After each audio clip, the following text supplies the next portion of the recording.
Hi, everyone. I'm Peter Loshak. It's 5 o'clock Eastern Time, Wednesday, July 3rd. I'm going to go over the baseball card, my thoughts on the baseball card today. Yesterday was a nice day, huh? Yesterday was a nice day. The Colorado-Houston game went way over. Houston won. Had a good read on that one, and I wasn't afraid to take a shot with Tampa Bay once again as a big favorite, and that one cashed as well. Had some other losers with smaller bets, but the big ones yesterday definitely cashed. And today is an interesting card. There's nothing that I'm really on particularly huge today, but a bunch of plays that I think are very solid, and we'll see how they turn out. My sideburns are definitely not too on fleek right now. I don't know what. Maybe I'll have to give a trim to some of this hair at some point. All right, let's get to the card today. Let's see. Where should I start? I guess the first thing that catches my eye, definitely Milwaukee at Cincinnati with Chacin starting. Now, I've generally been looking to fade Chacin all year long, and that's more often than not been a profitable thing to do. But there have been a few times when I looked to fade him in a high-profile way, and it didn't pan out. But I think today there's no reason not to take a shot with Cincinnati team total over 4.5 and first 5 team total over 2.5 as well. I hit both of those. And I also noticed that the first 5-inning total dropped from 5.5 to 5. Not exactly sure what's up with that. I'll have to check the lineups. Maybe someone's out for one of these teams, a big bat. But definitely liking the first 5 innings over 5. Milwaukee, Cincinnati, and most of all, unless someone's out for Cincinnati, the Cincinnati first 5 and full game team total overs. And then I'm kind of liking Milwaukee on the second half at minus 125 as well. So, that one could lose, but, a fade of Chacin with a lineup like Cincinnati is, I think, a standard no-brainer thing to do. I'm also going to fade Chris Archer again. I have been doing also similar to Chacin. I've been looking to fade Chris Archer pretty much all year long, and more often than not, that has been profitable. Definitely not all the time though. There were a couple times recently, I think, where I faded Archer and it didn't pan out. But I am going to do it again here and again with team totals for the Cubs. First 5 team total over 2.5, and then the full game team total over at 4.5. I hit both of those. Yu Darvish, not exactly sure what to expect from him. He's been a lot better on the road this year than at home. Definitely not the dominant Darvish that we have seen, though, in years past. And Pittsburgh, of course, very live lineup right now. So Darvish could easily get hit. I would be leaning, first 5 over and full game over as well. But for right now, the plays that I'm liking more are just the Cubs, first 5 and full game team total overs. The Boston-Toronto game, man. This guy, Chris Sale against this guy for Toronto who did not do well in the minors, probably is worth a shot with Boston -1, because even if Sale's lights out, that's going to cash. And even if Sale gets hit, which is entirely possible, as we know, earlier in the season, I was fading Chris Sale. I gave a bunch of plays in videos saying that I was fading Chris Sale.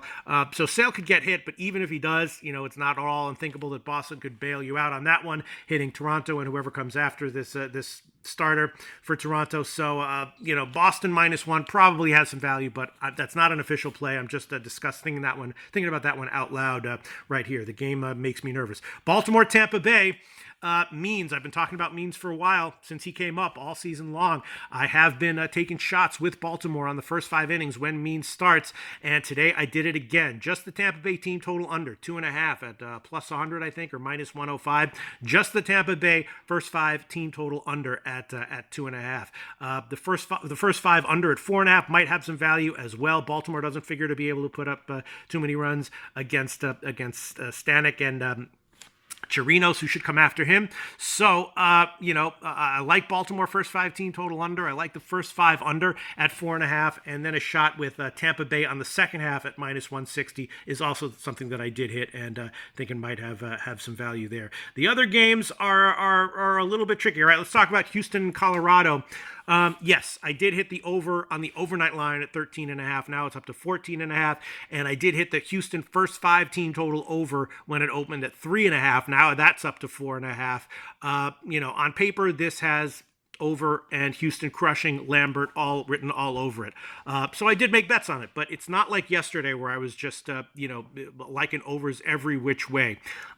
Probably it is another game where all the overs will cash. But Miley gets a lot of grounders. Could easily see Miley having a surprisingly quality start here. 6 innings, 3 runs, something like that. Lambert get hit, but not necessarily crushed.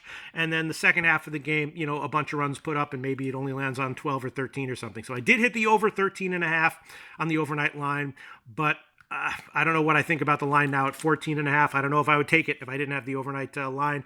And I did hit Houston on the first 5 team total over at 3.5 minus 135, I think. And now it's up to 4.5. That's probably the safest bet if you're looking for overs on this one. The first 5 innings is 8.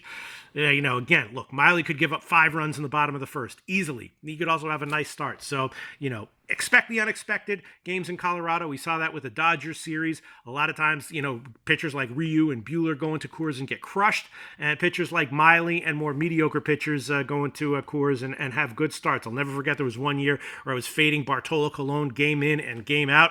He had a start scheduled in Coors, and I was like, this has got to be the ultimate, Bartolo Colon fade of the decade.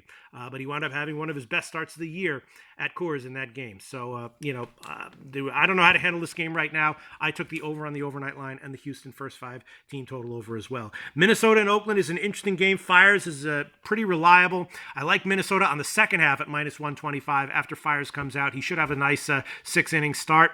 Maybe Oakland on the first 5 innings. Maybe a lean to Oakland on the first 5, and then Minnesota on the second half, minus 125 as well. And I want to take the over on this one. Hit the over last night, and I did mention it in the video, but Fiers is probably going to have another solid start, so I'm not sure how much I'm liking that one, but those are my leans as of right now. The only one I bet, though, is Minnesota second half, minus 125. Thinking about the over and thinking about Oakland on the first 5, but definitely might not take it.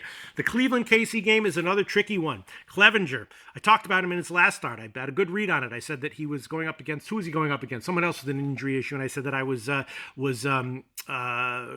concerned about Clevenger's health and not convinced that he was going to come back and have a strong start. And of course, he got crushed in his first start back from the disabled list.